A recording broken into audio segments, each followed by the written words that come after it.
Hi guys, welcome back. Today we are reading Fandango Stew. And if you want to know what it's about, then you'll have to wait and see. I am ready to get into it. Are you? Yes, you are. Let's go.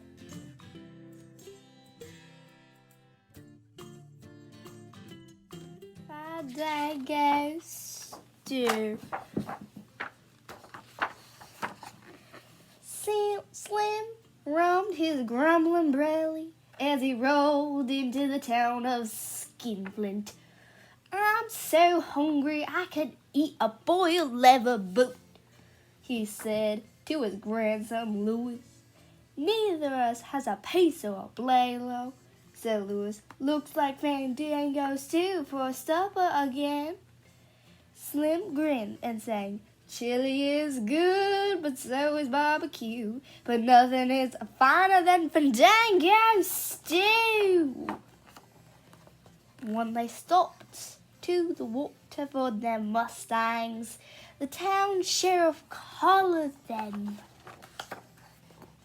You two cowboys can just keep on riding, said the sheriff. The hard-working citizens of Skinflint don't need saddle tramps, and it ain't far from the city limits. It's downhill all the way. Nuh-uh, bro. Nuh-uh, you ain't coming to this Skinflint place. We're not aiming to lasso a handout, said Slim. My grandson and I rode to treat Skinflint to a pot of Fandango bean stew. The sheriff narrowed his eyes. I've never heard of a tale of Fandango Stew.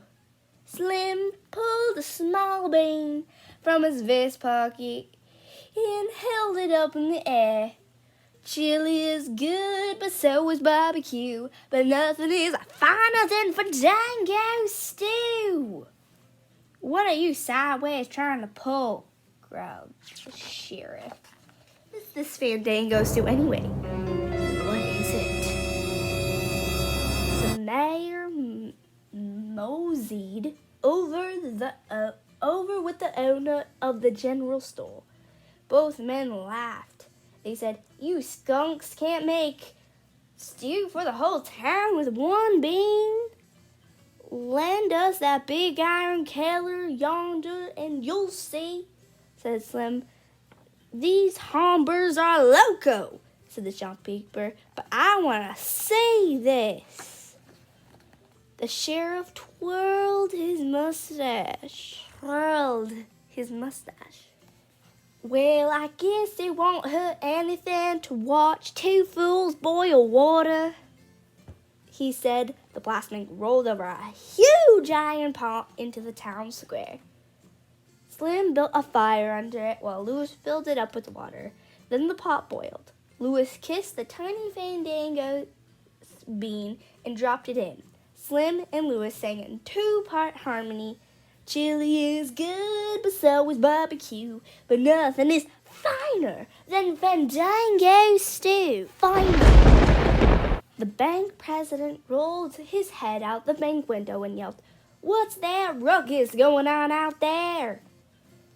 The mayor pointed into the pot. Why, this is the nearest to the next to nothing you ever saw.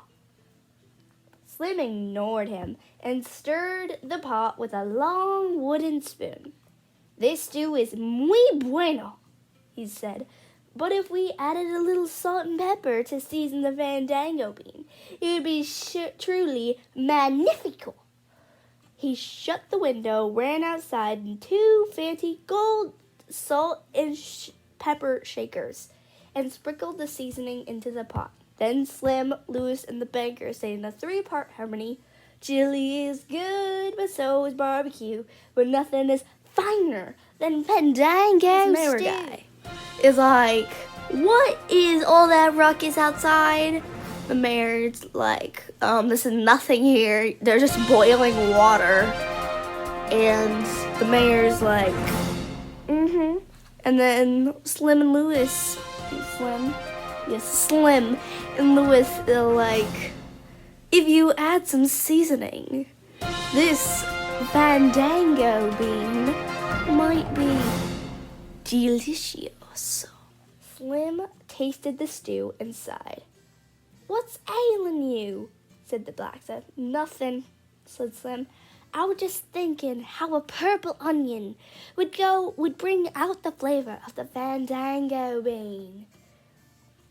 I guess the wife and I could rustle up an onion, the blacksmith said. His wife fetched one, and the blacksmith diced it and tossed it in the boiling water. Then Slim, Lewis, the banker, and the blacksmith, and his wife sang in a 5-part harmony. Chili is good, but so is barbecue, but nothing is finer than Fandango stew. Now we got the blacksmith's wife. We got the mayor. We got a banker. We got Slim and Lewis. 5-part harmony. 5. The 5th harmony. Lewis sniffed the air and said, "This stew smells good, muchachos, but not as tasty as the batch over at Dogleg Gulch, but good." "I can't be helped, amigo," Slim said. "We had potatoes in Dogleg Gulch. This is skinflint." The lawyer of the flock coat elbowed his way up to the kettle. "We've got parcels of potatoes," he yelled. He disappeared and returned wheeling in a huge barrel of spuds. "Skinflint has more potatoes than Dogleg Gulch. Case closed." Closed. While they peeled potatoes, Slim, Lewis, the banker, the blacksmith, his wife, and the lawyer were merry. They sang in a 6-part harmony. Chili is good, but so is barbecue, but nothing is finer than Fandango stew. Skinflint's pretty schoolteacher tugged Slim's arm. She opened a large cookbook. "Pardon me, sir, but it says here you need more than potatoes for a healthy stew. Children need vegetables." "Vegetables." "You're right as rain, ma'am. This stew that we've cooked in New Summerfield, we'd have plenty. They grow lots of vegetables there. But Skinflint is just a one-horse town." "One-horse town?" yelled the sheriff. "Dang nabbit, I'll show you vegetables." He whistled up his deputies. "Boys, make tracks to my garden. Pick anything that even looks like a vegetable. Pronto! Even pick the orca." In a few minutes, they returned with baskets loaded of peppers, peas, cabbage, asparagus, squash, carrots, and orca. Slim winked at Lewis, said, "Sheriff, perhaps you brought too many vegetables. They might small and delicate the flavor of the Fandango bean." "Listen, Pilgrim, you'll add those vegetables, and I like it, or you'll spend the night in the jailhouse," Sheriff growled. "If you insist." The teacher of the schoolchildren washed the vegetables at the town pump. Lewis added all of them to the stew, even the orca. Just then, Skinflint Culture Club ladies scuttled over, twirling their patasseroles. Not to be outdone, they stirred in 5 pounds of brown rice and a bushel of a rice winning heirloom tomatoes. They and had their men folk and set up tables and hang paper lanterns all around the square. Then Slim, Lewis, the banker, the blacksmith, the wife, the lawyer, the mayor, the deputies, the Ladies' Central Club, their menfolk, the school teacher, the children sang in a 47-part harmony. Chili is good, but so is barbecue. But nothing is finer than Fandango stew. The stew simmered to an aroma that drifted over the whole town. When the Fandango stew was done, the storekeeper and his wife served with big glasses of sweet tea. Everyone had all the stew they wanted. Nobody ate more than the sheriff. He even took bowls of stew to the desperados in the jail. Desperados. The Pateros. Okay. Despateros. After supper, the mayor burped and said, "Fellers, I'm as full as a tick." He clapped Slim and Lewis on the back. "Now tell me, if this isn't the best dang stew shining you buckaroos ever saw." "It is truly fine, Fiesta," said Lewis. "It never been better," said Slim. Then the night fell. The moon rose over Skinflint in a big yellow balloon. Everyone strolled home, all tuckered out from the excitement, and nobody went to bed hungry. The next morning, the whole town turned out to say goodbye to Slim and Lewis. The mayor dabbed teary eyes with his handkerchief and said, "We'll sure be you galoots could stay a spell." "We be hitting the trail," Slim said, and then as they mounted up, "Before you go," the shopkeeper said, "Tell me where I can get some of those Fandango beans." Lewis pointed to the barrel on the porch. "You got plenty right there, amigo." "Why, those are just common pinto beans."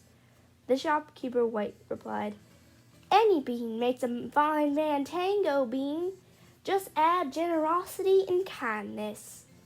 "Well, hog tie with me noodle," laughed the sheriff. Tie me noodle. Logity mondooble, laughed the sheriff. Slim and Lewis tipped their hats, and the whole town could hear their final duet as they rode into the sunrise. "Chili is good, but so is barbecue, and nothing is finer than Fandango stew."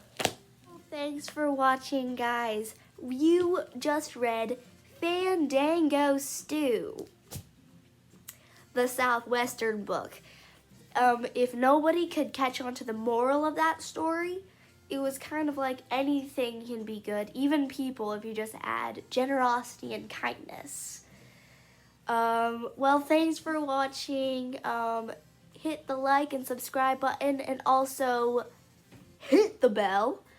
And I'll see you in the next video. Bye, guys!